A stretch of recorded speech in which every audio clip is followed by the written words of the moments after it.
You are listening to Trophy Horse with your hosts, Tricky Mick, Alex, I Yield to No One, Steve.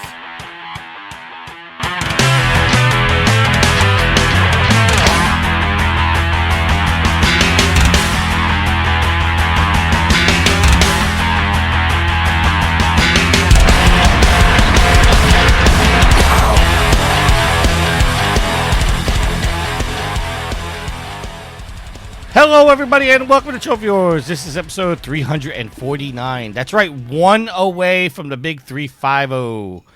Wow, Yield. It's been a long time, brother. Man, I'm surprised you can count. You're a smart ass. I know that. All right. We do not have Alex or Steven this week, but we do have a returning favorite of the show. We constantly mock the fact that when we have a guest on the show, they always come on, they have like this pitiful trophy count. And we always say, don't worry, it's not the worst on the show. We've had somebody on the show with a -1 trophy count. And that's Mr. Jeff Hanna. How you doing, sir? I'm doing good, and I believe it's been a very long time since I've been on this show.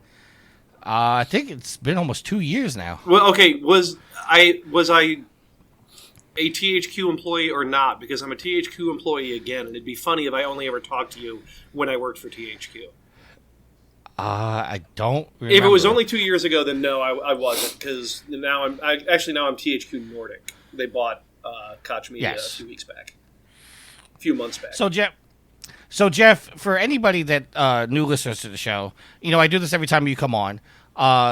Explain to people who you are and what you are in the industry, because a lot of people, you know, even myself, get confused sometimes what you actually do. Okay. Well, I have been in the industry since 1995. I've made video games for over 25 years now. I've worked for EA. I've worked for Sony. I've worked for Mythic. And for the last 12 years, I've been here at Volition, where I've worked on Red Faction Guerrilla, Saints Row 3, Saints Row 4, and Agents of Mayhem. What a technical artist does is basically anything and everything so that the artists don't have to worry about the technical aspects of making a game. That can be from making the shaders to doing tool development to just managing all of the data that's going into the engine. I like to put it as, if you remember the people in high school that were the stage crew for the plays, they didn't want to be front and center, but they hung around behind the stage to make sure the costumes were right and the lights were good and the curtains went up and down and everyone hit their marks. Those are technical artists. We fill in the gaps. Okay. I mean, I understand what you say. It's just, I guess it's one of those things like, if I'm in the industry and I see it, I'll know more what you do. I mean, I get what you. I'm stumbling over my words. Yeah, you are. I know what you do. I guess it's just like I don't have a full understanding of what you do. Sure. He sounds like he's a really busy guy. I am, and I love it because every day is different. You don't want an artist to have to worry about, I've now made this really cool thing, and I have to run through these 15 different steps to get my really cool thing in the engine. And I don't want to have to worry about the specifications for what the engine does and can and can't do and how things have to be formatted. And so you used to, like way back in the day, the artist had to deal with all of that stuff. And anytime you take the artist away from being creative, they can't iterate on their art. So the art's going to suffer. So the TAs sort of fill in that difference. We're half programmer, half artist. We can make it so that the artist can constantly worry about good-looking art, and we'll take the burden off of them to make sure that the art goes into the game in the format that's best for what's going to happen in the engine. Okay. Yeah, we're nerds. Sorry, I got distracted for a second because Steven, who unfortunately was not able to be on the show, he came up with some questions for you later in the show. Okay.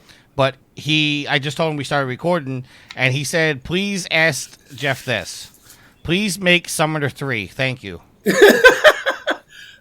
Okay. You know, I'm not even sure who owns that IP. I know, honest like answer. we usually get like make Free Space 3, and that's an easy answer. Of Interplay still owns that intellectual property, so we can't make it. I don't know. So when THQ went bankrupt 5-6 years ago now, Koch Media bought Volition and Saints Row, and a bunch of other THQ stuff went to Nordic Games. including the Red Faction Guerrilla franchise, all the stuff that was happening at most all the other THQ studios. I don't know if they picked up Summoner or not.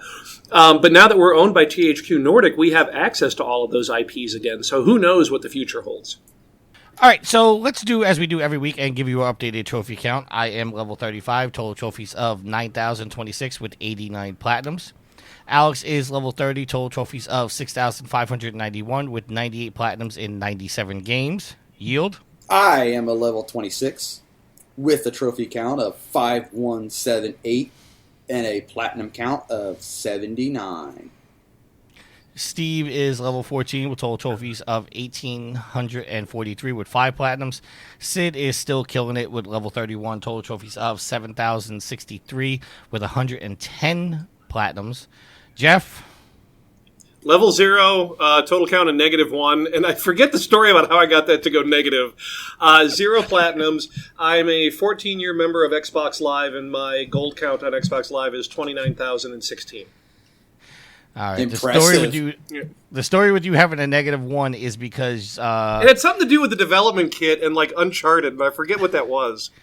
Yeah, you said you were playing it as you were waiting for something to finish formatting or something, and that you were so exhausted that you actually got a trophy that you formatted it. So so it never hit the server, so we gave you a -1. That's right. I had kicked one of the PS3 dev kits over to retail mode, and I was playing Uncharted, and I didn't want my score to go up.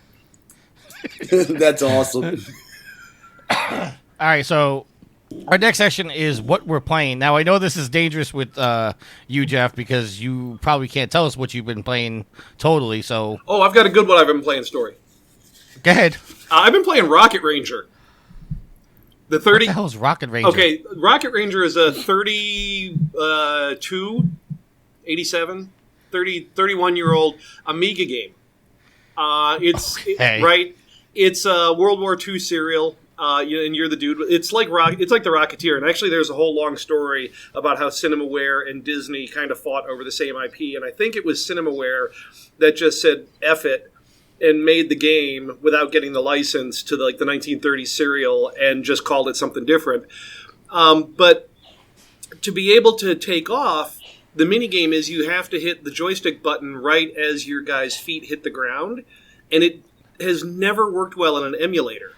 Because the Amiga output to television, so it had the whole scan line and then the vertical blank where the little photon gun has to go from the bottom of the screen back to the top, and you can't do that on a modern computer. You paint the entire screen to the frame buffer and then you display it, so there's up to 30 milliseconds of lag. And so high timing games like Rocket Ranger have never truly been playable. But a couple of months ago now probably, a guy figured out how to do a VSync system that emulated the gun trace, the painting the beam. And the guy that maintains an Amiga emulator has implemented this, and now playing Rocket Ranger is like butter. And so it takes me back 30 years to when I was like a college student playing this game. So I've been living in nostalgia dreams with Rocket Ranger recently. Hey, I actually Googled it. I figured I'm watching you would. NES gameplay right now. It's all 2D. CinemaWare blazed a trail that we all take for granted now. They were kind of the first company to do the idea of an opening cinematic, to develop a backstory, and to have a presentation quality of a game. And like the end of their games were always famous for being movie oriented and saying the end and not game over. They did a television broadcast based football game years before EA put all of the television type stuff into Madden. And they're kind of like forgotten now because they weren't all that big to begin with, and the Amiga was never a huge force. But some of the stuff they did really still does have a lot of impact on the way games are made today. All right. You've been playing anything else besides Rocket Ranger? Or? The non-PS4 exclusives of State of Decay 2 and Sea of Thieves. Oh, Sea of Thieves. Oh, okay. Well, That makes me want to buy an Xbox. Okay, I got two questions for you because State of Decay 2, I'm hearing it's very buggy lately. Are you experiencing any of those bugs? No. I am. Well, I have had I did have one of my followers disappear in the middle of a mission, but they showed up again later. But some of the things I'm hearing online, I have not experienced at all. I'm playing on the PC, not the Xbox, so I don't know if that's where the disconnect comes in. I'm also playing on a very powerful PC, so I don't know if it's a low-end versus high-end PC situation. All right, and with Sea of Thieves, one of the things that we're hearing now, obviously, I have not played Sea of Thieves, is that when Sea of Thieves came out, there was not much to it, and that's part of the reasons why Ubisoft has delayed Skull and Bones, is because they heard all the backlash and said, okay, let's delay this because we got to put more into the game. So is Sea of Thieves that bare, or is it actually a good game? It's a good game if you want to make your own fun. If you're going into it thinking that I need a tutorial and then I need a mission that tells me to go here and do this and go there and do that, in some sort of overarching campaign mode, it's not the game for you. But if you want to log on, it will become the game for you. Their rollout plan for stuff starting on Tuesday with a huge free DLC pack that's coming out is amazing. But if you want to log on with 4 friends, take a galleon, go sail the seas, fight some skeletons, find a lot of treasure, maybe harass some other players, it's a really good time. It's not something that I think is going to appeal to everybody because it is very old school in its game design, which is here's an empty world, kind of go make your own stories. Not here's a world with a mission and a campaign and a this and a that, but go sail and just make up your own adventures. I had not heard that Ubisoft is delaying their game because of the fact that... Oh, no, that's just a rumor. Okay. They didn't say that. I'm sorry. Yeah, that's fine. Tuesday, Hungering Deep comes out, which is going to add a lot to the game. And I love the fact that Rare has said for the timed events, they're putting in weekly and daily events, which is going to be wonderful. But for all of the things that you can get during the timed events for a certain amount of time after the DLC comes out, after that point, they will just become normal things that are attainable in the game. So you don't have to necessarily be in during the timed events to get the timed event stuff, which is neat. Because sometimes you just can't do that. Yeah, right? They're going to make it part of the world after the fact. I mean, yeah, Sea of Thieves is definitely a game I wanted to try out. I mean, I've seen people stream it. It looks pretty cool. And now that it's part of the Game Pass... Yes. I always wonder if it's Games Pass or Game Pass. But now that, for $10 a month, even if I don't like it, what I lose, $10? And I still have access to all the other games. Including State of Decay 2. Yeah. I mean, I love the fact that Microsoft is committed to all of their exclusives day one on Game Pass. I think that's great. I think it's great, but what worries me is a game developer that, spends obviously years of their life making a game, and then it goes into Game Pass, and I don't think just from the outside looking in, the developer's not getting the credit and the finances to really support spending a year or 2 or 3 on a game. That somebody could just dismiss it into a Game Pass. I mean, just from the outside looking in, it's just something wrong about that. Well, there's got to be some sort of back end on it. And I believe when they say Xbox exclusive, they're more than likely meaning Microsoft Studios. Like Rare and Undead Labs are both Microsoft Studios, or at least deep publishing partners. So I'm sure there's some sort of back end remuneration to make sure that they're getting the equivalent of actual retail sales on that stuff. But my friend who worked at Undead Labs even pointed to me the day that you could get a month of Game Pass for $1. And he's like, hey, if you want to play State of Decay 2, you should pull this because it's going to be the cheapest way to try it. So he seemed totally okay with the idea. I mean, obviously, as long as the developers still have jobs, right. Whatever works, happy. I'm good, but I don't know. I just look at it as as so often we hear about turnover with developers and whatnot, and people getting laid off. Like, I just something about this just didn't sit right to me. It's like all these people are working hard to put out a product, and then the payoff is not there at the end. But obviously, like you said, there's got to be some kind of back end deal to make sure that that's not the case. All right. So, Yield, what have you been playing, sir? So, let's see. Since the last time I was on, I've been playing some Everybody's Golf. Of course. The Swords of Ditto. Rocket League. Rise of the Tomb Raider, Hot Shots Golf World Invitational, Super Mega Baseball. I dabbled in the Onrush beta last weekend. And how was that? I enjoyed it. It took me a little bit to figure out how to use the cars correctly because they only had like 2 game modes that you could play. Basically, it was run through the gates, and then the other one was you had to use your rush ability and boost to score points for your team. So the only thing I had to figure out was how to use the 4 different vehicles they gave you to choose from efficiently in those types of races. You know, like the Interceptor, to gain rush ability, you had to have close calls with either another vehicle or trees, buildings, whatever. You just had to zip right by them at top speed. And then that built up your rush ability, and then you were able to, activate it. So it was jump into the quick play. Your French fries are done. Yeah, and then no, that was my phone. I forgot to mute it. I'm sorry. And then figure out what I needed to do, and then actually kind of go into the tutorial and play each vehicle to learn how to properly use them. After that, I had fun with it, so I'll probably be picking that one up. And then I also, just the other day, played the Detroit Become Human demo. Ooh. And what do you think of that?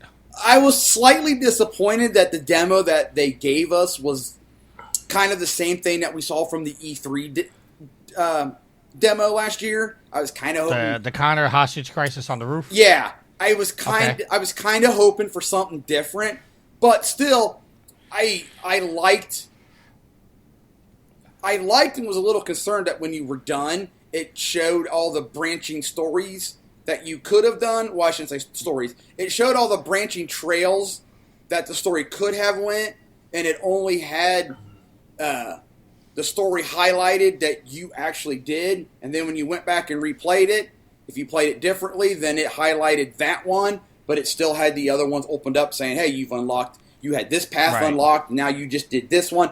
So that was kind of cool, but then also kind of like, oh, well, now I know what I need to do at what time to go this way. So it would kind of take away that, well, what did I do wrong?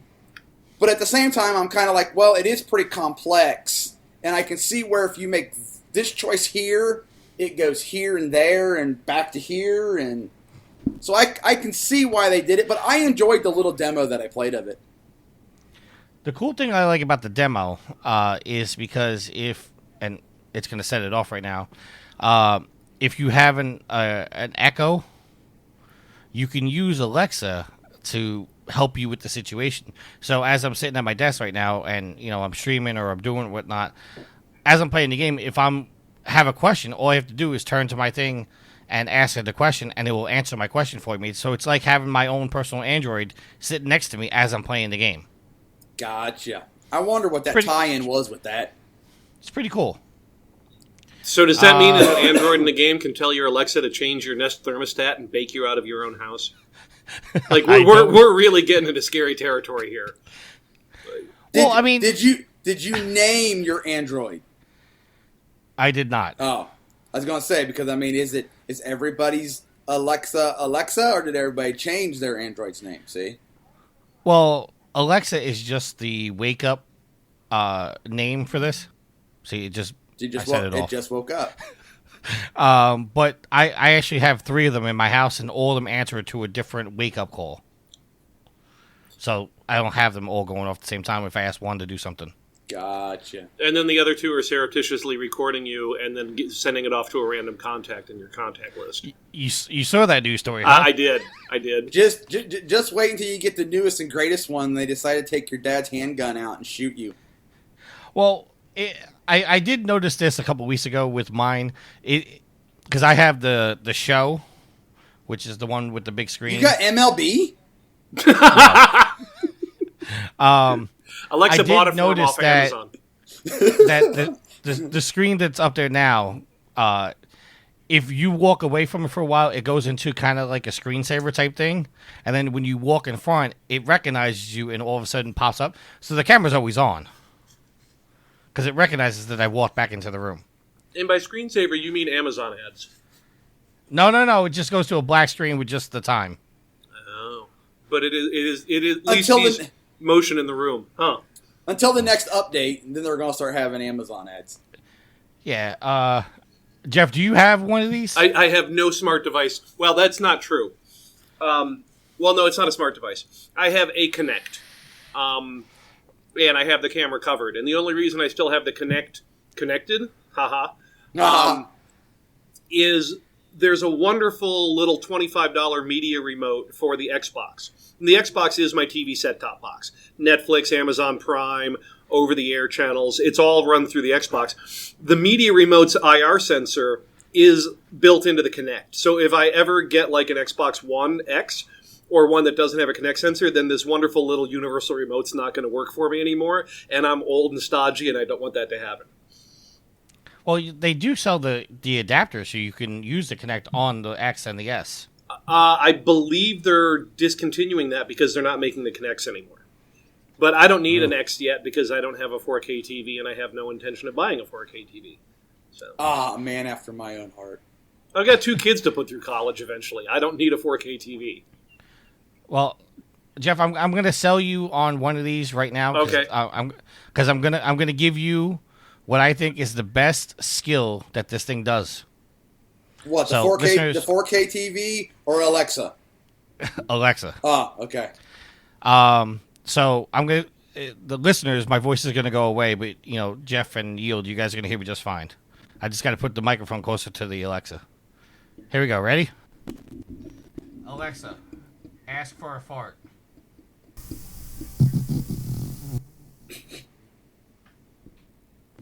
That's the best skill of that thing. I think you should write a skill where when you wake up in the morning, it goes, "Good morning, Tricky Mick. You have fallen 3,000 in the total count over the evening. You need to get your butt in a chair and start playing some PlayStation games." Ooh, that would be awesome. That would. I'm sure there is a skill if somebody's developing a skill like that. Your daughter's doing the floss behind you. Yeah, you see her? She's she knows I'm recording, so she comes over here. She's all quiet. I don't have my camera on, but I'm waving back.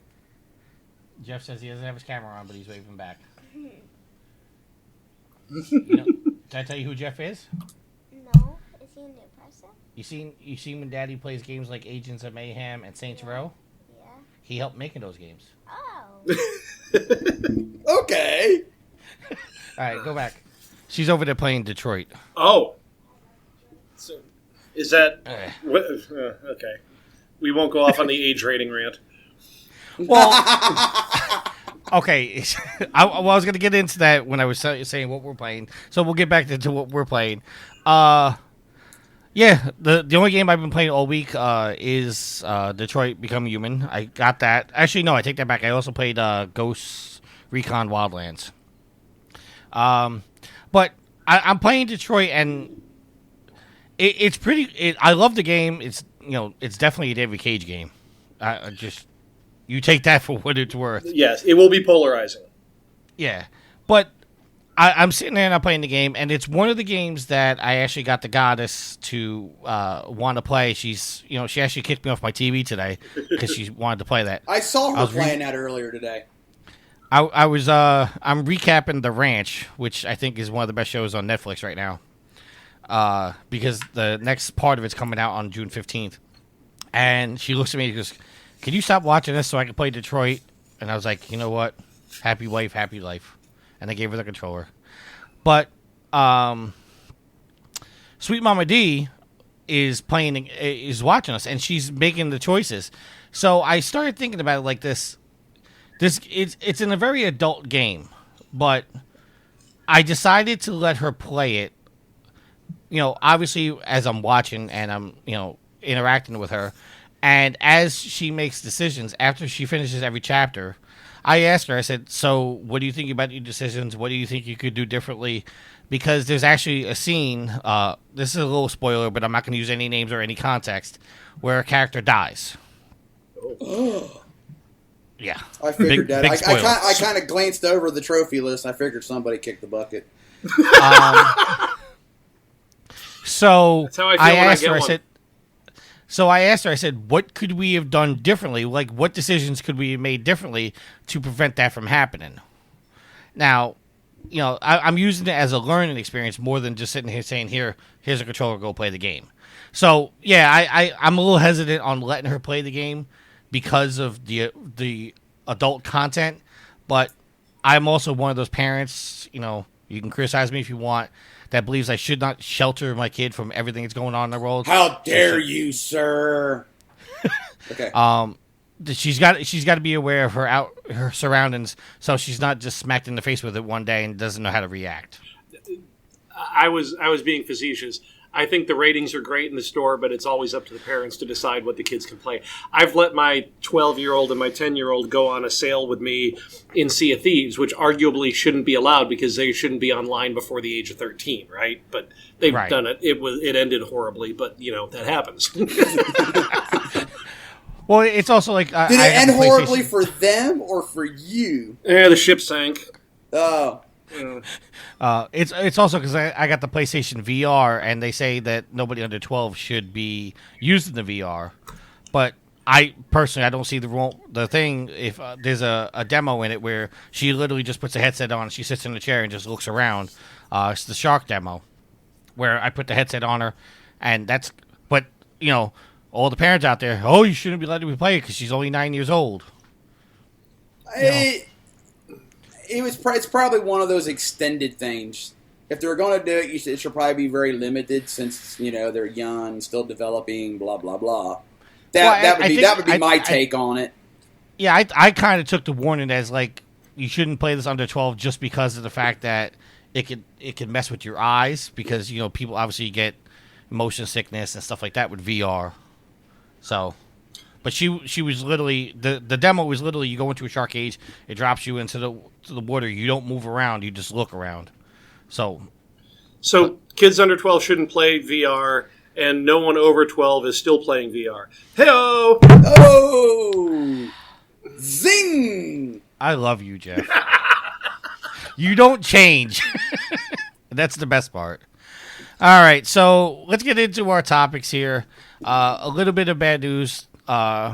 We had a YouTube personality and a games critic, John Total Biscuit Bond. I heard his name pronounced that way, but I would pronounce it Bane. I don't know. So I don't know exactly how it's pronounced. So I'm sorry if I'm mispronouncing it. Bane's wife Gina has posted a message on Twitter announcing the news. If anybody doesn't know who Total Biscuit is, he was a YouTube personality and a games journalist. He has been battling cancer.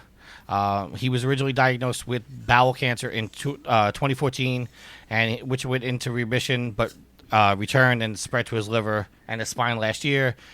He retired, but he expressed the chemotherapy treatment was no longer effective and that his liver was failing, and unfortunately, we lost him. So our hearts go out to him and his family, and I don't know if you guys are aware of what Total Biscuit was to the industry, but I figured I'd give you guys a chance to say something if you wanted to. Has his wife said if she's going to continue on? Because I know he had retired from the streaming, but then picked it back up again to share it with her in the hopes that she would possibly continue on after he had passed.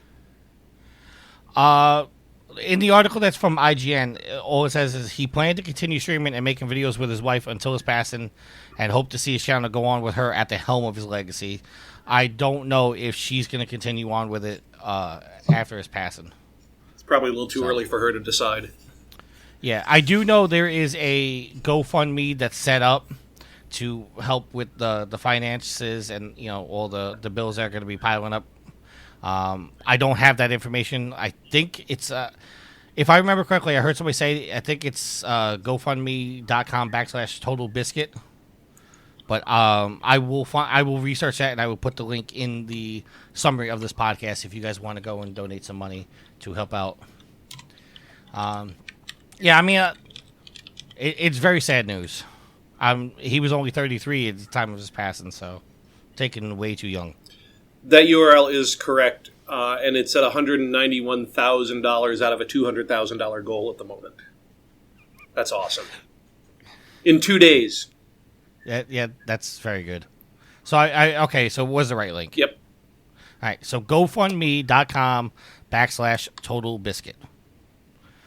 All right, Yield, would you like to say anything? No, I didn't know who he was. I'm not a YouTuber, streamer. Well, we know that. I'm just a gamer.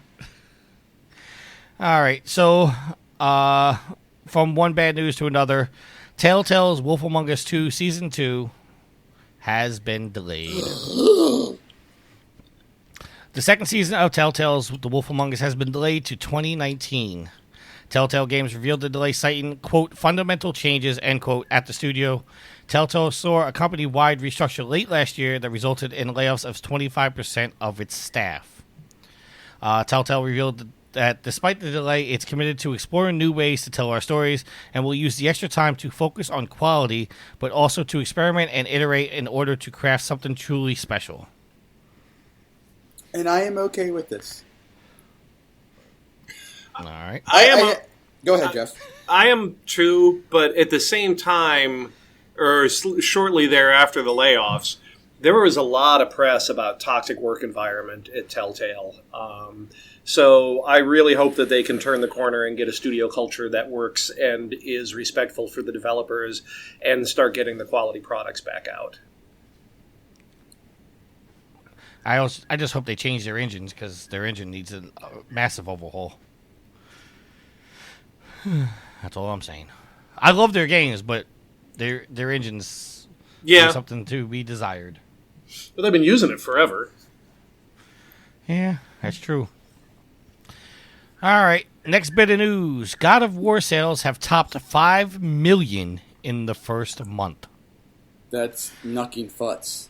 Sony boss John, I always fuck up his last name, Kyoto, has revealed that God of War sold over 5 million. That's sold, not shipped, in its first month. The news comes from Sony Investor Relations Day 2018, in which he announced the number of copies exceeded 5 million in the month following God of War's launch. God of War has performed very well for Sony, selling 3.1 million copies worldwide in its first 3 days, becoming the fastest-selling PlayStation 4 exclusive for the company. The title was also the best-selling game for the month of April, alongside PlayStation 4, which was the best-selling month for the console, with sales at an all-time April high for any console since NPD began tracking game software in 1995. So, congrats to them. Yes. Bravo. And, when does the DLC come out where Child Protective Services comes and takes that kid away from his father? Oh my god! Have you played the game? That dad teaches his kids some dark stuff. I know you're anti-PlayStation, but have you played God of War yet? I've seen it. I don't like the PlayStation controller's too small. Well, now that Scuff Gaming is making their Pro controller, you'll have a Xbox style controller you can play. Right, or I could just use an Xbox style controller on my Xbox. I was gonna say he could just use the controller he's already got and save himself like $200. Oh my lord! Oh no, I could see it here at work if I wanted to, or I could work. So you know.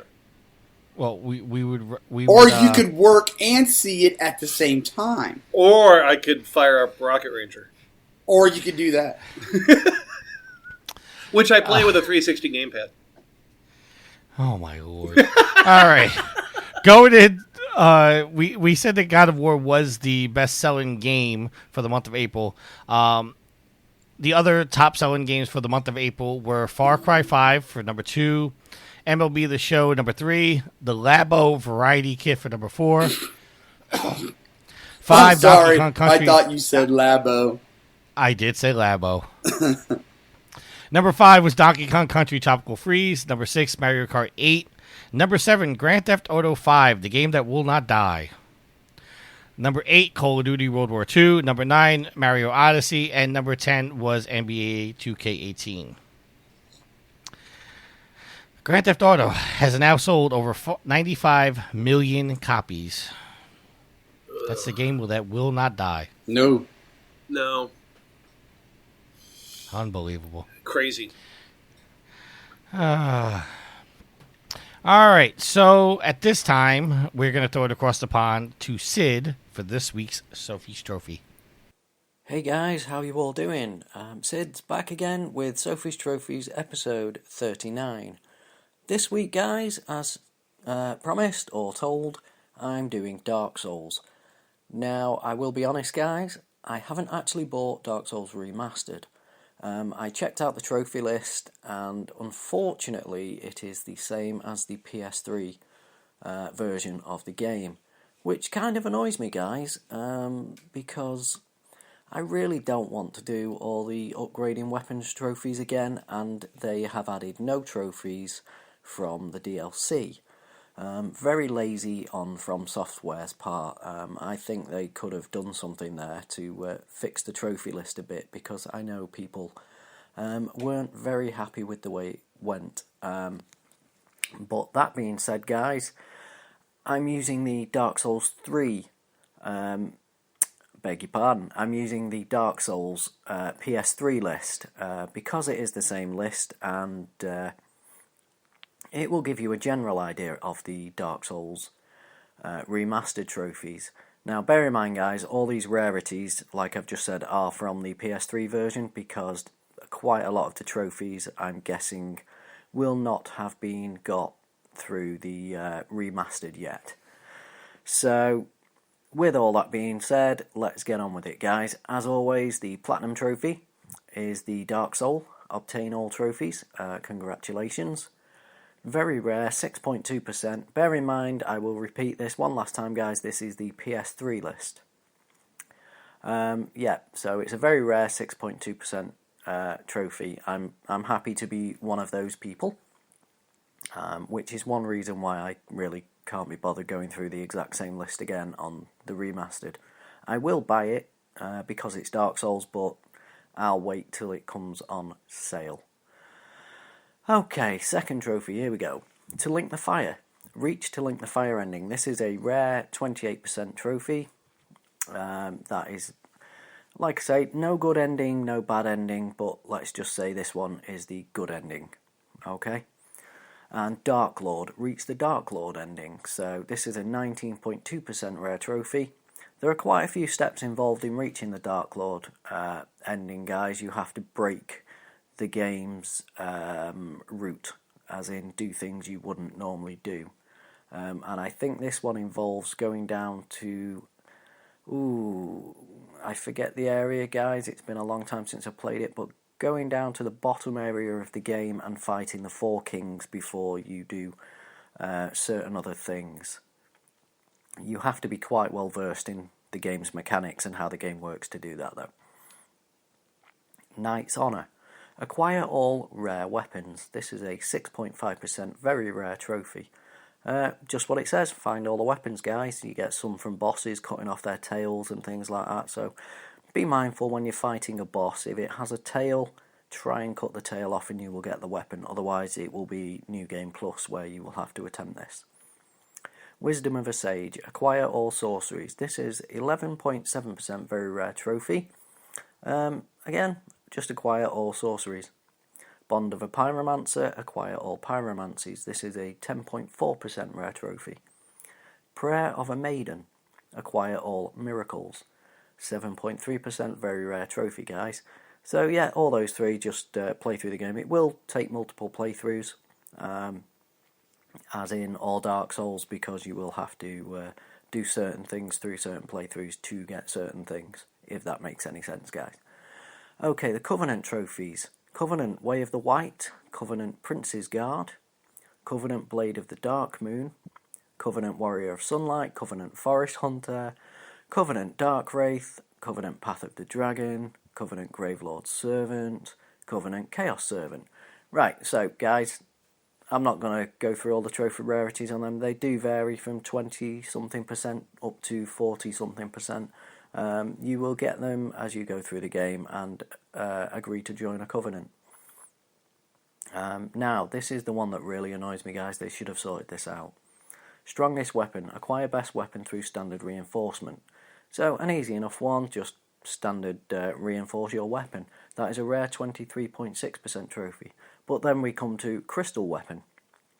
And then lightning weapon, and raw weapon, and magic weapon, enchanted weapon, divine weapon, occult weapon, fire weapon, and chaos weapon.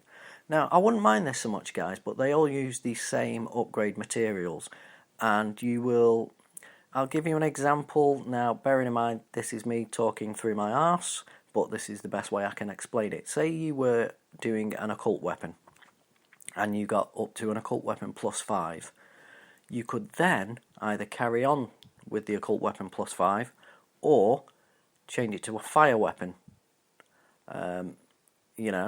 or change it to a chaos weapon, and then go up those two upgrade paths. So effectively, if you want to do an occult weapon, a fire weapon, and a chaos weapon, you would have to do the occult weapon up to a certain point first for each of them. So you see what I mean, guys? It's really awkward the way they did it. It takes ages to get all the materials together, and I must admit that is the one thing they should have got rid of. Get rid of that. Just do, let's say, for instance, strongest weapon through standard reinforcement, and then take some of these trophies and turn them into boss trophies for the DLC or something like that, just to make it a bit more varied to play through and a bit more fun, I think. Okay, the next trophy, guys, is Enkindle, light a bonfire flame. Easy enough, common trophy, 95.5%. Basically, light your first bonfire. Acquire the Estus flask, story related, you get that really early in the game. Reach Lordran, this is after you do the Asylum area, which is the start of the game, so it's pretty easy to get, 87.6% common trophy. Ring the bell in the Undead Church, and ring the bell in Qualag's domain. Now these guys are basically to start the game and open a place called Sen's Fortress, which will open the rest of the game up. Both relatively easy to do, guys. If you're a first time player on Dark Souls, you will find it a bit difficult because you will be not very well powered, but you'll get there. Rite of Kindling. Acquire the Rite of Kindling. Kindling, guys, is where you can make your bonfire stronger.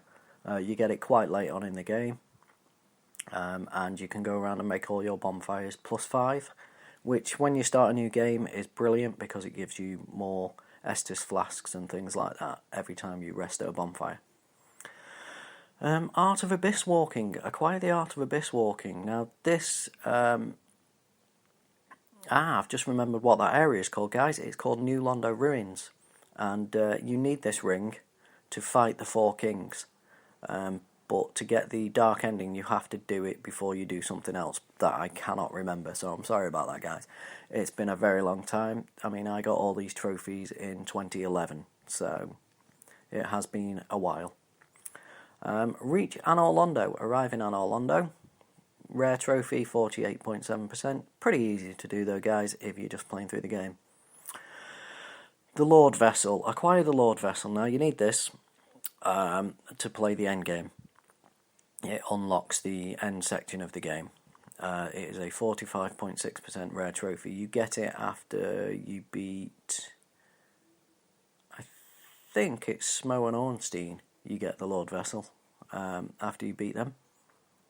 And you also get the ability to walk between bonfires. Right, boss trophies. Defeat Gravelord Nito. He's a good boss. He's the undead guy, and he spawns skeletons to attack you. Relatively easy boss, to be honest. Defeat the Bed of Chaos. Now, this is how to put it? Annoying would be the word. The Bed of Chaos is a little guy who's hidden under a tree. You go down a big slide, you have to go to one side and destroy a big glowing thing, and then make it across to the other side with the floor falling apart and big roots attacking you, and destroy the other side as well. The only good thing about this one, guys, is once you've destroyed one side, it doesn't respawn. So if you die, you can just run to the other side. Once you've done those, you have to run to the middle and jump onto a little branch that you can't actually see because it's below you. Make it through a load of roots and things like that, and kill the Bed of Chaos. The character, I think it's the Furtive Pygmy. Very annoying. It's a gimmick boss, and Dark Souls could do well without those. Defeat the 4 kings. As I said, they're not too bad to defeat, guys, as long as you keep the pressure up on them. You will kill one, but as you kill one, another will appear. If you don't kill it quick enough, another will appear, so on and so forth, and you can easily get mobbed by these guys. Defeat Seath the Scaleless. Big dragon guy. Only word I can give on this one, guys, is run to the end of the arena and destroy the big crystal before you take him on, because that heals him. Defeat Dark Sun Gwendolyn. Now, this is a pretty much optional boss. You will be running down a corridor that will seem never-ending, but keep running down the corridor, hide behind the pillows, and attack him when you can. He fires crystals and things like that at you. And defeat Crossbreed Priscilla. She is in the Painted World. Now, to get to the Painted World, you have to climb up a tower in Firelink Shrine and rest in a nest. The crow will take you back to the asylum, where you fought the asylum demon. That floor will collapse when you run over it, and you will be attacked by the stray demon, which is basically a stronger version of the asylum demon. Once you've done that, guys, you will be able to pick up the doll, which is a little doll figure. And then you take that to Anor Londo, and stand in front of a painting in Anor Londo, and you will be taken to the Painted World. Sorry, guys. It's called the Painted World of Ariamis, and you have to make it through to the end of that before you can get back out. Now, you do have choices. The choice is you can either fight Priscilla, or you can talk to her and she will say you can leave. Now, if you leave, you just walk to the end and fall off a plank. If not, you attack Priscilla. Now, bear in mind, guys, with the weapons trophy, she does have a weapon in her tail. So, yeah, that's Priscilla for you. And that trophy, guys, by the way, is a 35.4% rare trophy. So, yeah, that's it for me. Dark Souls. Great game, guys. It is my favourite game of all time, but I'm just very disappointed with From and what they have done with the trophies. They really could have sharpened this list up a bit and made it a bit more enjoyable to get and a bit more enjoyable for new players. But, hey-ho, what can you do? I will buy it eventually, but I'm not sure when, because I've just got God of War and Assassin's Creed Origins, so they're going to keep me busy for a while. Okay, guys, that's it for this week. Hope that was okay. Yeah, Dark Souls, without a doubt, if you've never played it, buy the remastered version. Just no question at all. As always, you can get in touch with me, Sidders1978 on the PSN, at Sidney through Twitter, through the Trophy Horse Facebook group, or Sid at Proven Gamer. So, yep, Dark Souls, buy it. It's great. Okay. Have fun, guys, and keep getting those trophies. Bye. And we're back. Thank you, Sid. You know, Yield, one of these days, I'm going to listen to that prior. You probably should. That way you have a proper segue in and a proper segue out. Instead of just going, and we're back. Yeah, because, you know, the thing is, I wake up Sunday mornings, because we record on Sundays. By the time I wake up on Sunday, he's already sent me a message saying, hey, it's sent, and it's recorded. And I go, thank you. And I have all day to listen to it, and then I never do. Sounds like me and cleaning the house. Yeah. Except no one in England sends me a message that I should clean the house. And the guy just sent me a message on Facebook asking me, really, did I ask Alexa for a fart? Someone ratted you out. Well, she's literally like 10 feet behind me, so I'm sure she probably heard me say it. All right. So, this week, because Alex is not here, we don't have What's Hot in Gaming because I don't like doing that segment without him because that's his segment. But we do have a topic of the week, and we kind of have a unique look at it. I've got a What's Hot in Gaming. Oh, go ahead, Jeff. I've seen this mentioned around the internet a while. There's a big discussion about a massive historical inaccuracy in the Battlefield 5 demo or trailer, and I think we need to address this. Okay. I understand where people stand on the issue and how it is highly polarizing, but at no point in World War II did a German pilot fly a Messerschmitt 2 feet off the ground like that. Oh, now it makes me want to watch the trailer. Our topic of the week, we have a unique look at it this week because we actually had a developer on. So H1Z1 has seen over 1.5 million people play their open beta. Now, this is the Battle Royale conversation in which if you anywhere near gaming lately, you know about Fortnite, you know about PUBG, and even Call of Duty is going in with their own version of Battle Royale. And one of the common questions you hear, whether you're reading it or you listen to another podcast, is that there has to be pressure on game developers to make a Battle Royale version of their game. Now, Jeff, I know that, you probably are not in the board meetings and whatnot to have these conversations, but is there an overlaying pressure to put Battle Royale into video games now? I don't know if you would phrase it as a pressure like all the way down to the rank and file developers, but I certainly believe that at the larger publisher space that there's gold in them there hills mentality happening. Look at what Boss Key did. I mean, the Radical Heights was done in 5 months in the hopes of being able to capitalize on this. And unfortunately for Boss Key, it didn't work out for them. Clearly, the discussion, I think, is whether or not this is the PUBG game format or whether or not this is a new genre. For me, it's very akin to the 90s after Doom and Quake came out. And then suddenly there was just an explosion of first-person shooters. Publishers and developers can sense a market, and they are going to want to be the first in at that market. Are we going to see a ton of AAA titles with Battle Royale modes coming up this Christmas? Yes. I absolutely believe we do, and we're already seeing a lot of indications from that from E3 pre-announcements. Is this something that will last? We don't know until Call of Duty 15 and Battlefield 6 or whatever numbers are on come out. Is it going to fit for everything? No. Are certain developers and publishers going to try to fit it on things it's not supposed to fit on? Absolutely. Yeah, absolutely. I mean, because I started thinking about this because when I saw this headline and I knew you were coming on this week, I started thinking, like, is there a Volition game that could go Battle Royale? And obviously, I'm a big fan of the Saints Row series, and even though it wasn't critically accepted, Agents of Mayhem, I love that game.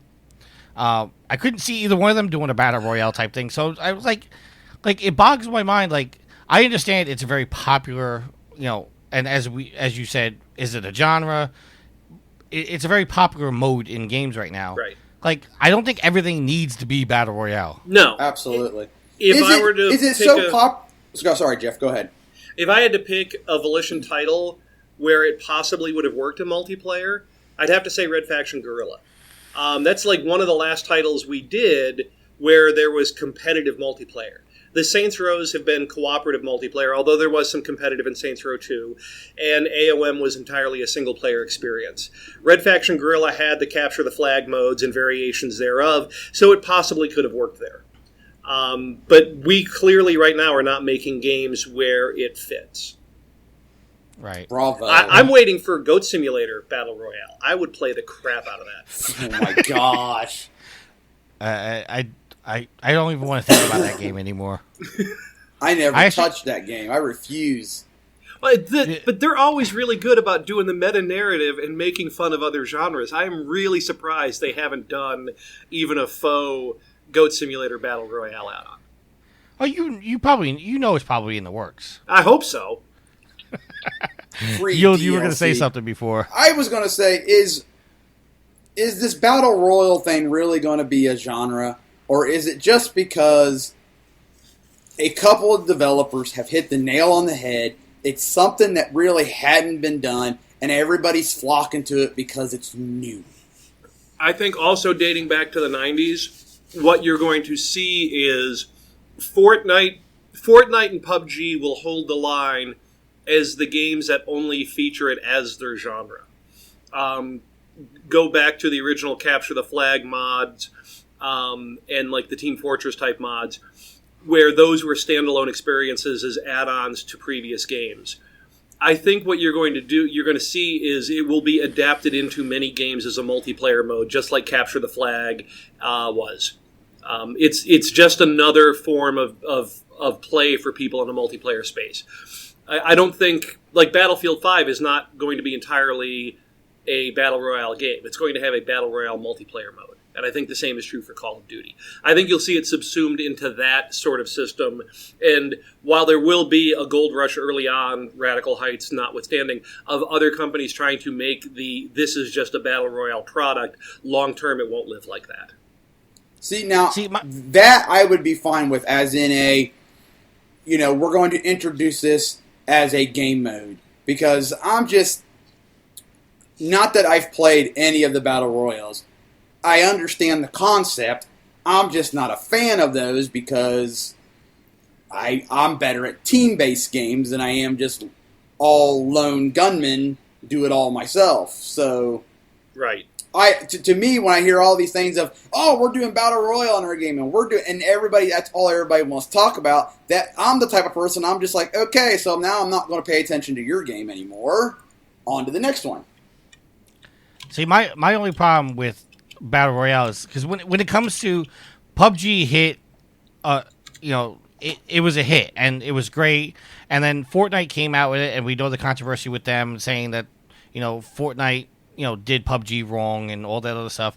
But I believe everybody migrated over to Fortnite because of the fact that PUBG was still $30, Fortnite was free, so everybody jumped into the Battle Royale with that, and that took off. But now with Battle Royale and Fortnite, everybody's forgetting about the Save the World version of Fortnite, which happens to be my favorite part of that game. Right. So, like, now is Save the World is it now gonna lack because Epic is pushing towards the Battle Royale version? I mean, don't get me wrong. The only time Battle Royale I played was when they did the crossover with Thanos, and that was fantastic. Epic announced a $100 million pot esports league specifically for Fortnite Battle Royale. So the writing's on the wall for the other version, I think. You know where the resources are going at this point.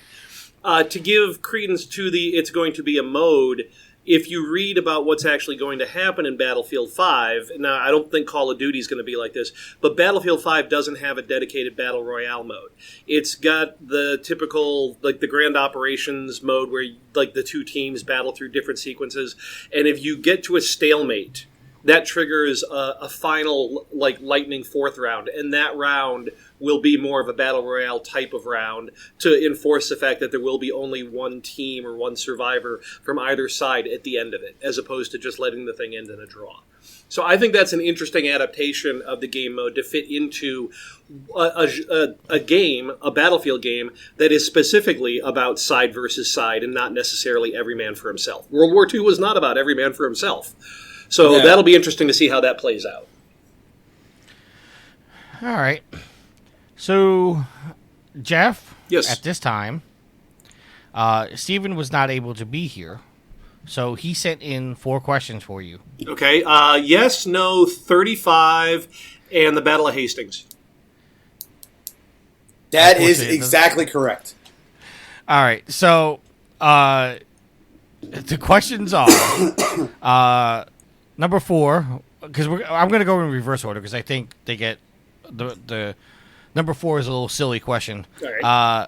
Who is your favorite PlayStation character of all time, and why is it Kevin Butler? My favorite PlayStation character of all time? Mark Cerny. That's a good answer. I know Mark. I work with him on the GDC advisory board. He's a great guy. And do you even know who Kevin Butler is? Kevin Butler was he did the TV commercials. Yes. Until he got fired for doing a Michelin commercial that featured the Wii. Right. Yes. All right, number 3. As a person with some inside information, what the hell do you think Death Stranding is going to be? The what? He says, as a person with some inside information, what the hell do you think Death Stranding is going to be? Oh, that's a bluegrass band that specializes in covering 80s pop songs.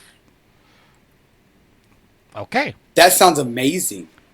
Actually, that's a genre. You can look for it on Spotify. It is pretty amazing. Number 2, and we already know the answers to this, is do trophies matter to you? Yes, in the fact that we've determined it's an unsigned integer and can go negative. I guess that makes it a signed integer. And number 1, so as a member of the dev community, are you able to stave off hype around E3 time, or do you get sucked in like the rest of us? Certain years I absolutely get sucked in, and those would be the years that the studio I'm working for is trying to get an E3 demo ready. Other years, like this year, I really just pay attention online. I've attended E3s, I've worked E3s. I've worked E3s in the era prior internet where it actually had some bearing because the press was all over it to come up with their next big stories. So I'm all about the E3 hype. I am also able now to just kind of tune it out, which is, I think, mentally relaxing. I mean, my favorite part of you going to E3 is all the pictures. Right. I haven't been able to go to one in a while, so you don't get pictures of my half-eaten muffin or the banana in the trash. They are landmark pictures, I gotta tell you. That's what you get for asking me to do things. Actually, I don't even think I'm the one that asked you to do that. I think that was Hard Rock. It probably was. So, but I mean, now that's all his questions. But now with E3, I mean, is there ever a pressure around a game developer, to produce something? Like, I know you're making a game and you probably are not ready to make the announcement or anything, but is there ever a pressure like going, should we announce at E3, or, are we okay missing it, or? Oh, yeah. Oh, absolutely. Those decisions will usually be driven by brand and marketing, but that will be basically subtracted off of the time that you've already scheduled with the publishers to submit your game. When you start a game project, one of the first things you do is talk to Sony and Microsoft about the date that you will submit it for certification. And so you're trying to sort of prognosticate 3, 4, 5 years out into the future as to when the thing's going to be ready. And so from there, you can work back and be like, well, if we're sending it to cert here and E3 is 3 months prior to that, that might be a good E3 to hit. The one 15 months prior to that might not be a good one to hit because now we're almost a year and a half out from the game release. So it's all sorts of scheduling black magic that happens up at brand and marketing level. And those decisions absolutely put pressure on the developers because you have to have a stable demo build if you're going to do hands-on or even hands-off. If you're just doing a video release, right? Then not right. So much because you can do as many takes on that as you need. But if you're having some sort of actual running demo, there's huge amounts of pressure to get a good vertical slice and make sure it's stable and playable. Oh, okay. Yield, do you have any questions for Jeff before we close out the show? So I've got one. So being a developer, and since we're speaking of E3, mm-hmm. let's say you've got something in the works. No one knows about it. But yet Saints Row 5. But yet you've got something somewhere, let's say Canada, that somehow leaks. There's a game coming out at E3 being announced. As a developer, does that absolutely annoy you, take wind out of your sails that this awesome surprise that you were just going to drop on everybody all of a sudden now takes the wind out of your sails because now everybody's talking about it when no one was talking about it? You get what I'm saying? Yes and no. I mean, yes, I do get what you're talking about. The answer to the question is yes and no. Yeah, it's demoralizing. Absolutely. I think in the case of the Walmart Canada release, it wasn't that bad because there was some plausible deniability. I think that Bethesda and id like totally owned up on it and went after them for the art direction critique of the design of the box art was brilliant. Because it was just a black rectangle. And you know that the marketing and brand department were totally behind that. And I thought that was wonderful playing up to it because now people aren't talking about the Walmart Canada ad. They're talking about the fact that Bethesda reactivated the Rage Twitter account, which hadn't made a tweet in something like 36 months, right? And so that got people talking, but it got them talking about something that Bethesda has control over. And so that worked really well. I think the other companies that just stayed silent were good. I think the worst thing you can do into that incident is just sort of come out and go, because then people kind of know you're covering up. So there's all sorts of strategies around that. I'm sure the Bethesda team working on Rage, like all collectively hit their foreheads on the desk type of thing. But they recovered from it, and the demo, the trailer was already scheduled, I guess, to come out a couple of days later as a surprise. So it really didn't affect them all that badly. And some people always say all press is good press. I don't necessarily agree with that. But if people are going to start talking about what you're working on and you don't have to put a lot of effort into getting them to talk about it, that's totally a win. I mean, you brought up the Walmart Canada thing. The thing that boggles my mind with that is the fact that obviously when the Walmart Canada leak came out, a lot of people were wondering, is it fake? Is it real? Because there were some games in there that educated guesses could determine that was probably going to be announced. Right. I mean, obviously Ubisoft hasn't come out and said that they're coming out with a new Splinter Cell, but you have to figure with the tie-in with Sam Fisher with Wildlands, they were kind of drumming up some kind of hype to announce a Splinter Cell. So that was like an educated guess. You know, obviously we know certain things that we're going to announce. Like, I don't even have the full list of games, like Gears of War 5. I think they announced Forza 6 or Forza 5 when... That's not even the next one in the series. They announced Forza Horizon 5, and there has been no 4 yet. Right. So it's like, when stuff like that happens, I mean, obviously that's above your head in marketing and whatnot, but we often hear about, this game is announced or this game is rumored because a listing went up on Amazon India or Amazon France or Walmart Canada. Like, it's got to be annoying that these companies who have nothing to do with the marketing, that are just trying to set up an item on their website, it's got to be annoying that happens. It is, and I remember, I think GameStop put a pre-order page up for Agents of Mayhem the day we publicly announced it. We were 3.5+ years from ship, and they're like, all right, people can start giving us money for it. That's just right. Like, what are you thinking? I just pulled up the image. Tom Clancy's The Division 2 Splinter. It just says Splinter Cell, right? So they knew nothing about that. Insurgency Standform, The Last of Us 2, Just Cause 4, more than likely. WWE, that's not a hard one to figure out. Yeah. Metroid Prime, NBA 2K19, well, of course, right? Right. Beyond Good and Evil 2 has been talked about forever. Rage 2 was kind of a standout. Borderlands 3, we all know it's coming, but Gearbox just don't is know also... when. Right, Gearbox, but they've been very public about saying it's not anytime soon, right? So... Right. And they said it wasn't going to be at E3. Right. You know, and they just have a generic Assassin's Creed. Well, yes, there's going to be another Assassin's Creed game, right? But they have no information on it. So this was just sort of a shotgun effect. So I really don't think there was much on here that destroyed a lot of developer morale, because the ones that we knew were going to happen, like WWE 2K19, yeah, of course, right? The other ones are just so generically named that there's no reveal inherent in white text on a black background. I got you. All right, so now this is going to be kind of a weird question, and I hope I explain this correctly. One of my E3 predictions is always it would be cool if during a Microsoft or a Sony press conference they came out and they gave us a landmark announcement of a game, and they're like, and the game is being released today. Mm-hmm. Just hypothetical. I'll just use it.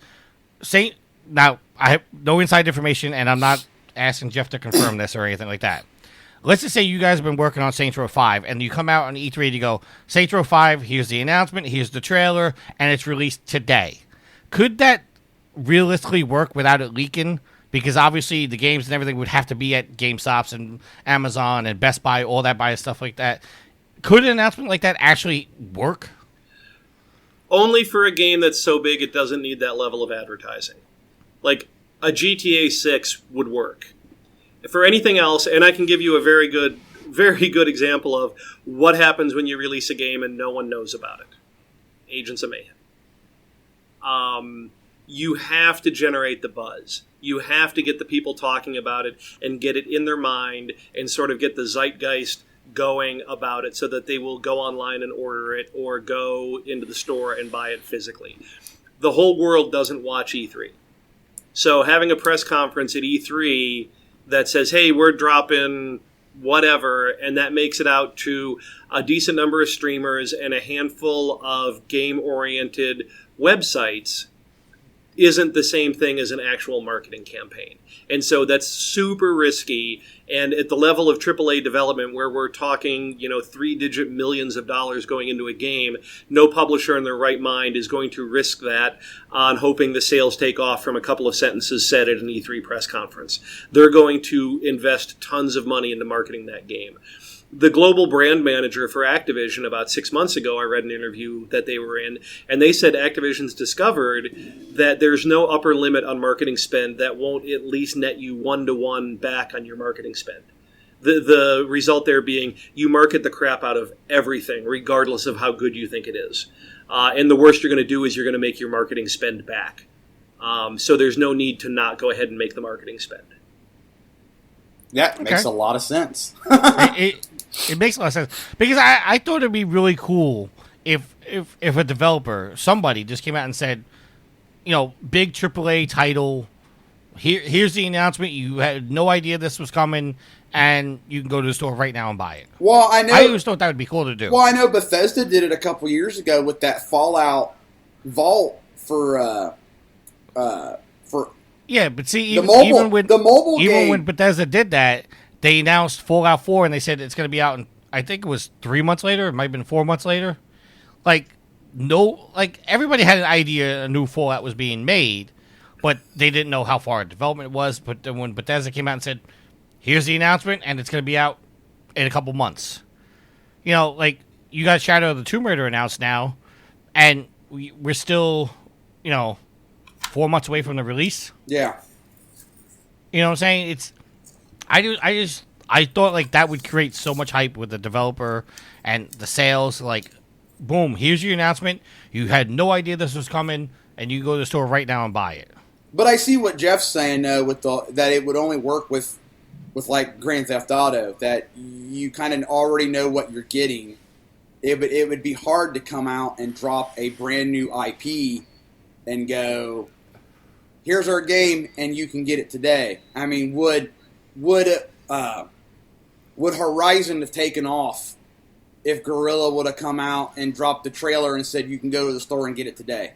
Right, and Guerrilla's not going to bet their future or the 3+ year investment of developer time and money on having that work. They're going to always hedge their bet and do the massive marketing spend. Because with that, I was just thinking about it. You had the reveal at E3 of, hey, we're working on this game. And then the following year, you still had that buzz. And then it was, here we can play it. And then the game's coming out in February. So, I mean, it was, a little over 2 years worth of build for that game. Yes, and that's a pretty standard marketing tactic, is to do the announce with a video trailer at one E3, have the either on the show floor or the behind closed doors playable at the next E3 with the expectation that game will drop that Christmas. Absolutely. See, and one of Steven's questions was about Death Stranding. I personally think, I'm a big Metal Gear fan, I'm a big Kojima fan, but I also believe showing Death Stranding so much, and we have no idea when it's coming, and it's probably not going to come until at least 2019 or maybe even 2020. To me, that kind of kills the hype, because you're showing me so much, but we still don't know what the hell that game is about. But you're still talking about it. Yeah. But what we're talking about is we don't know what the hell it is. But we're still talking about it, and we're talking about it in terms of a mystery. What is it? Right? We're still talking about it. I think that's what Kojima wants. Oh, yeah. Absolutely. Because everybody knows he likes to troll people. So this whole thing of Sony wanted to announce, hey, we've got him working on a game for us. Now, everything else afterwards, I just think it's Kojima messing with people. And for any average Metal Gear game, even when you show it to me, I don't know what the hell it is. Gigantic robotic President Benjamin Franklin? What? Like, it really doesn't matter if we're talking about it knowing what it is or don't know what it is, because no one knows what it is. And you get so many people that go, I don't know what it is, but I'm still buying it day one. And yes, internet trolls, I know Benjamin Franklin wasn't a president. You do know we were going to get a message about that. Oh, yeah, absolutely.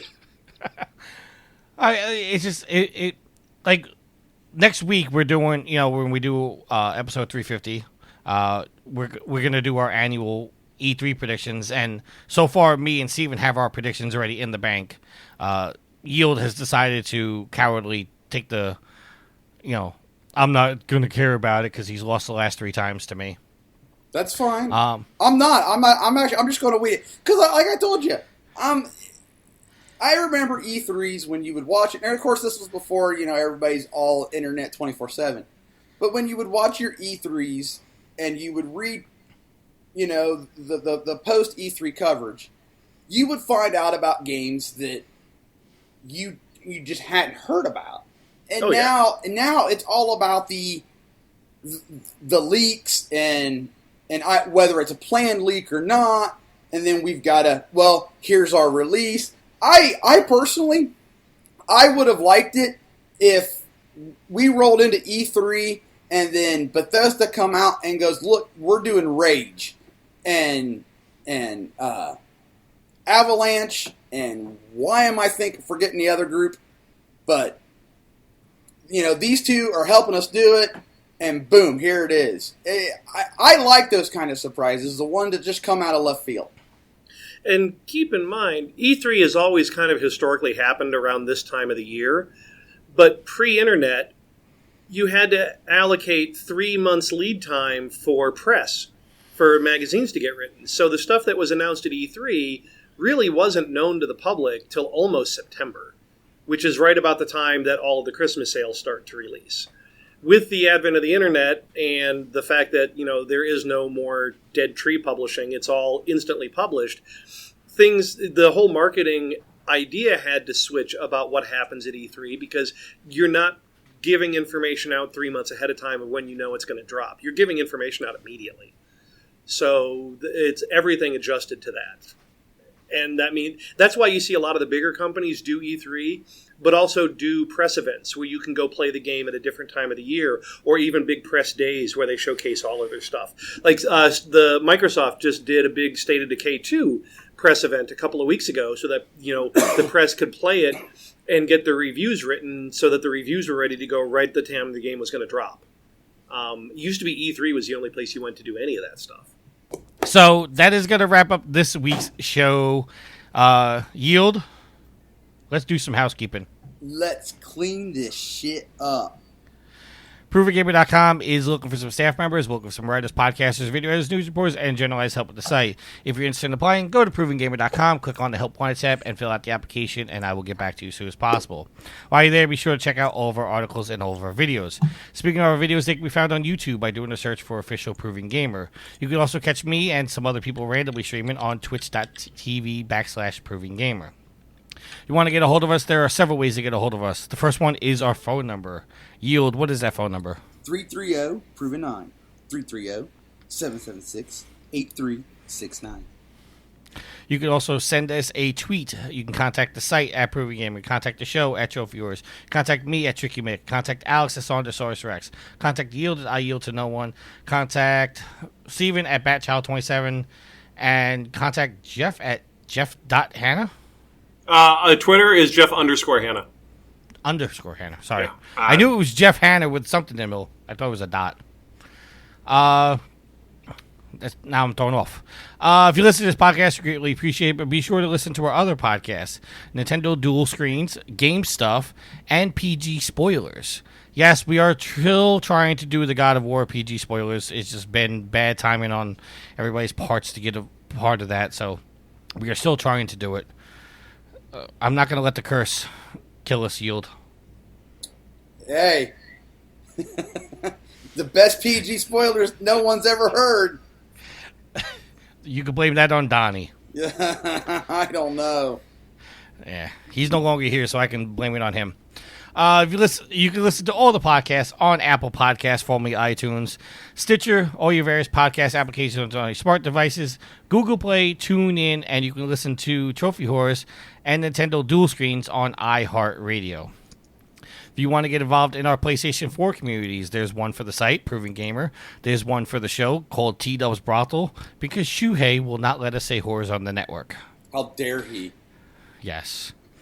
And you can get involved in Yield's group, the Platinum Guild. If you get a new Platinum, post it there, and Yield eventually, sometime 4 months later, will give you a shout-out. Sooner or later. That is for the housekeeping, but we do have some sponsors. Our first sponsor is Extra Life. Yield, tell us about Extra Life. So, Extra Life is a wonderful charity.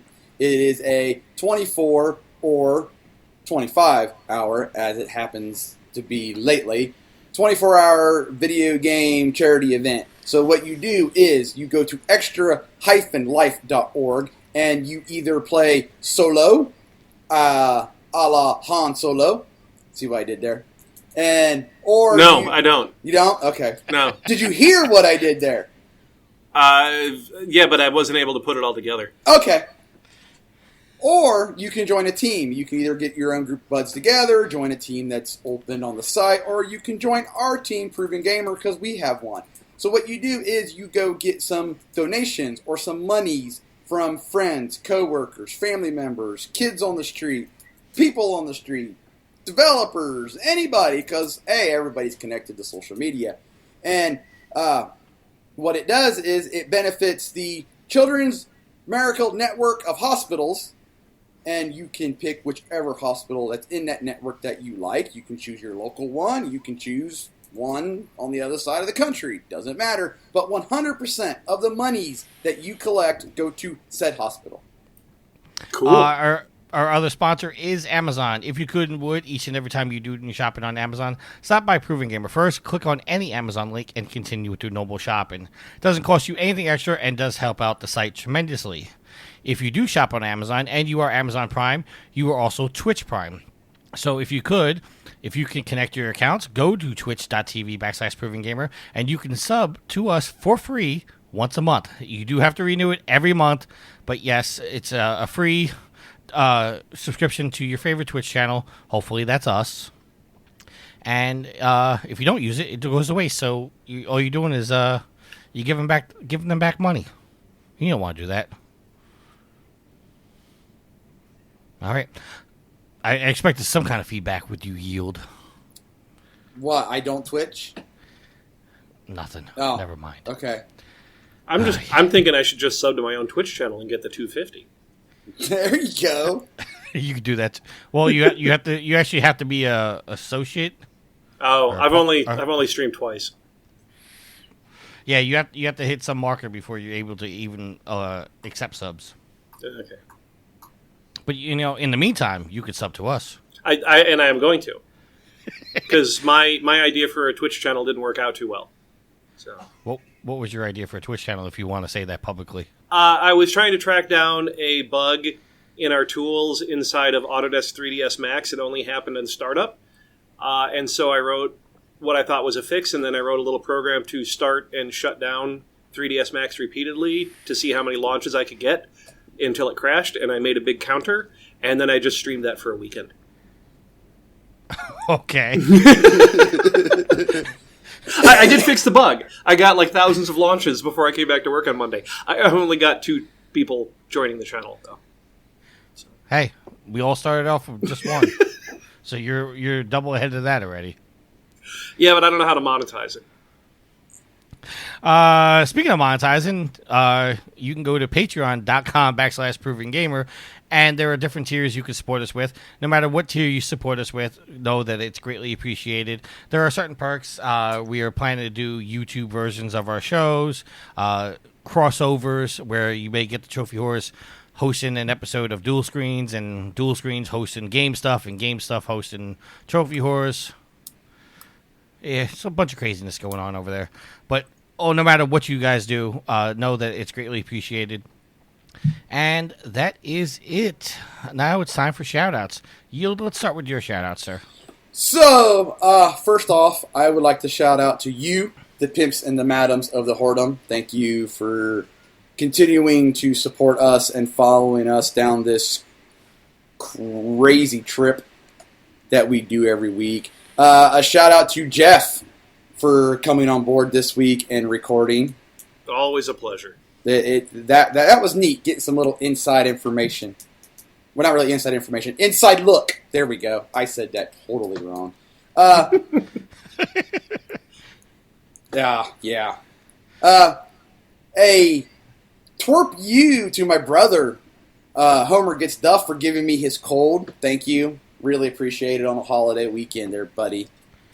And that'll do it for me this week. All right. Jeff. Okay, first I want to give a shout out to whoever invented Freon, because it is hot and humid as all outside, and Yes, air it conditioning is a wonderful, wonderful thing. I also want to give a shout out to all of the game study students at DePaul University. I had a chance to travel up to Chicago yesterday and be on a panel about game industry trends, and then I got to hang around and see a bunch of student projects, and it was mind-blowing what these guys are doing, and I really had a wonderful, enjoyable day up in Chicago with all those kids. It was great. And finally, I don't know if you guys, I was trying to chew very silently, but I was enjoying a Texas Ranch double burger from Meatheads, and I want to give a shout out to them because that burger was super tasty for dinner. Meatheads, 1305 South Neal Street, Champaign, Illinois, 61820, or order online at eatstreet.com or DoorDash.com. So says their Google page. Meatheads. It's a burger. It's good. Now, one thing I forgot to mention, and I'm sorry, you were recently honored, weren't you, at for Purdue University? 8 years ago. 6 years ago? Oh, that thing you saw on Facebook? Right. That's just the I got alumni of the year in 2012. That Facebook thing is just, they've got a brand new social media director at what was the School of Technology when I went to Purdue. It's now the Purdue Polytechnic Institute. And she is super good about reaching out to notable alum and saying, hey, can I interview you so that we can post you up on the Facebook page to drive interest and let people know what graduates are actually accomplishing coming out of the program. And given that I'm on the Curriculum Advisory Board for the Polytechnic Institute, and I'm over there helping students like every semester, because I love giving back to the school I graduated from, she naturally wanted to reach out to me, and I will bend over backwards to help that program. I wouldn't be where I am if it wasn't for Purdue University, and specifically the what is now the Game Studies program. And I also know you're is it F1 or IndyCar that you were a big fan of? Both. I actually have to go home tonight and watch the replay of the Indy 500. First time I haven't been at the track since I think I was 8 this year. And also... Oh, I won't spoil it for you then. Please do not. I also need to watch the Monaco Grand Prix, which happened today. Today is a huge racing day. So I'll be up till about midnight watching cars go around in mostly circles. Well, see, now I was going to ask you a question, but now I feel like I was going to spoil something. Oh, I haven't watched either, so if it's a question about anything that happened today, please don't. I will not ask you. I watched about probably the middle third of it and then turned it back over in time to see the winner. Okay, don't say anything. I won't, because that would totally kill the race. Yeah, right. So At that point, there's no need to watch 2.5 hours of television. Well, we could save you 2.5 hours. Please don't. Well, I'm actually, it's very, like, I didn't go to the race last year, but I still went to pole day for qualifications. And to not actually have set foot on that track at all during the month of May this year is really weird to me because, like I said, I've been going since I was about 8, being part of Purdue University's marching band. I've played the opening ceremonies there many, many times. I love that track, and I just didn't work out this year. I just couldn't go. Yeah, I know. But given that it's hot as fuck outside, pardon me, I'm kind of maybe glad I didn't go this year. Yeah, they were saying it was like track temp was like 115. That's about right because I'm only about 100 miles west of there. It was 96 with massive amounts of humidity here today in Illinois. It was ugly. That's insane.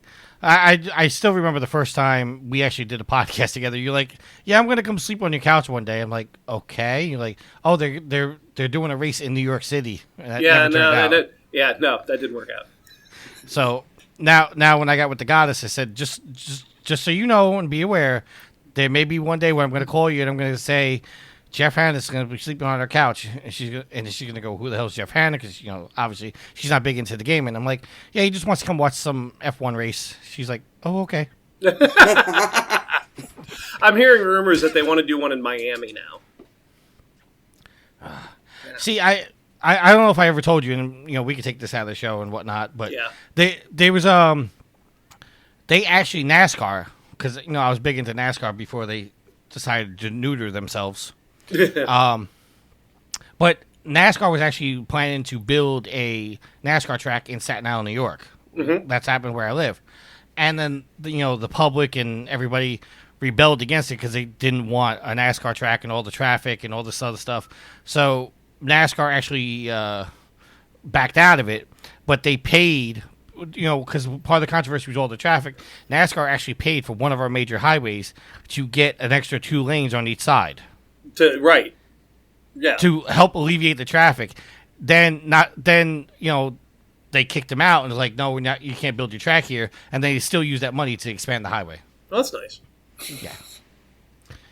So, I'm actually upset that the track never came because, as a racing fan, a race weekend brings in like $100 million just over a weekend. Oh yeah. Oh, if you can put up with it, it's a massive shot to the economy. And trust me, Staten Island needs that money. All right, so with that being said, my shout-outs. Shout out to the goddess, of course. Shout out to Sweet Mama D, who should be in bed right now. Nope. As I say that, she shows up. Say hi, Sweet Mama D. Say hi right there. Hi! Why aren't you in bed? Because the sun's still up. Good answer. She hasn't finished Detroit. Obviously. How far are you in Detroit?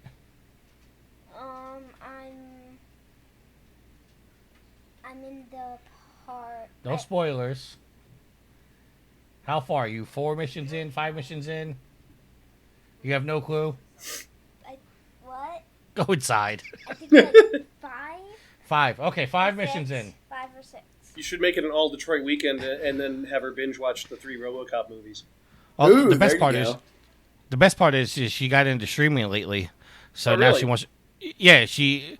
Oh, it's cute. I had her streaming Mario Odyssey one day, and she's explaining every little detail she's doing, and people and the people that are watching are helping her, and they're like, "Oh, hey, go over to this post." She's like, "But I can't go over there because I can't jump up here," and they're like, "Oh, okay."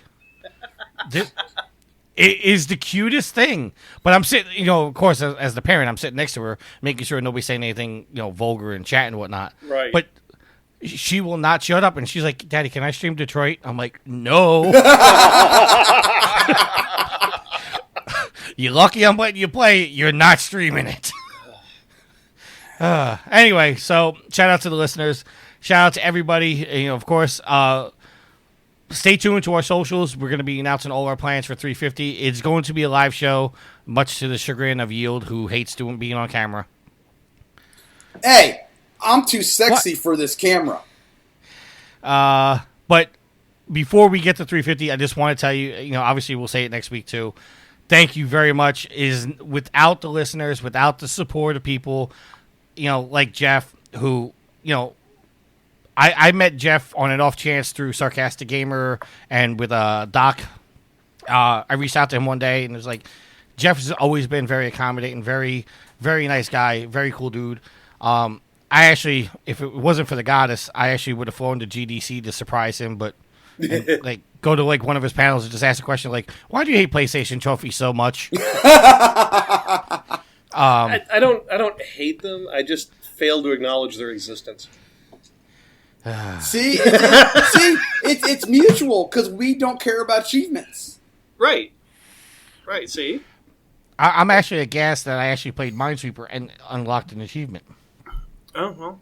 Look, I am a grizzled veteran of the Amiga Atari ST wars. I have to pick a side. You picked the wrong side. No, I really didn't. No, because he has a bigger controller. And the ability to like CTV. Oh boy. And if there's nothing else, until next week, happy trophy hunting. Peace out. See ya. Save your last words, then read to me this. Save your last words. Save your last words, then read to me this. Save your last words, then read to me this. Save your last words, then read to me this. Save your last words, then read to me this. The theme song is Venus by the band Even off their album Zenith. Permission granted by the band and 12 Stone Records. You can find them on Facebook by going to www.facebook.com/evenphilippines.